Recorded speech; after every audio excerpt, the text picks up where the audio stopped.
আজকে শখের ব্যাগটাকে একদম শেষ করে ফেলছি। দেখেন কি করছি। এই ব্যাগটা আমার এত পছন্দের ছিল, এটা হচ্ছে ব্যাকপ্যাক ছিল। এটা পিছন সাইডে নেওয়া যেত, একদম সাইডে নেওয়া যেত, তারপর হচ্ছে হাতে নেওয়া যেত। তো ব্যাগটার এমন একটা অবস্থা হয়েছে, ব্যাগটা যখন কিনছিলাম অনেক দাম দিয়ে কিন্তু কিনছিলাম, লেদার ভালো বলছিল। যাই হোক, তাও প্রায় 1 বছর ইউজ করছি মেবি। যে ভুলে গেছি, 1-1.5 বছর 2 বছরের মতো ইউজ করছি। প্রচুর পরিমাণে ইউজ করছি। তাও আমার ব্যাগটাকে ফালাইতে মন চায় নাই, কারণ হচ্ছে ব্যাগটা আমার অনেক পছন্দের ছিল। তো এখানে দেখেন আমি কি করছি ব্যাগে।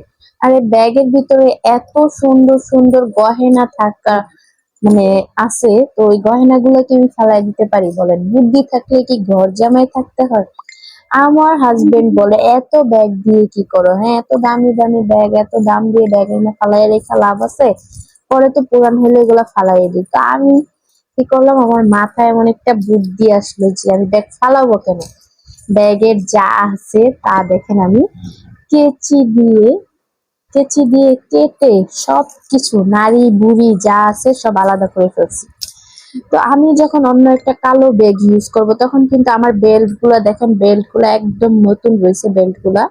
তো বেল্ট গুলো আমি ইউজ করতে পারবো, কেন বেল্ট গুলো ফেলাবো? তো আমি ব্যাকপ্যাকের সাইডের যে বেল্ট গুলা, ওই বেল্ট গুলো রেখে দিছি, তারপরে কাঁধের সাইডে বেল্ট গুলো রেখে দিছি। তারপর হচ্ছে দেখেন, চেইনটা পর্যন্ত আমি ফালাই নাই, চেইনটা পর্যন্ত আমি কেটে রেখে দিছি। কারণ হচ্ছে এগুলো বিক্রি করা যাবে।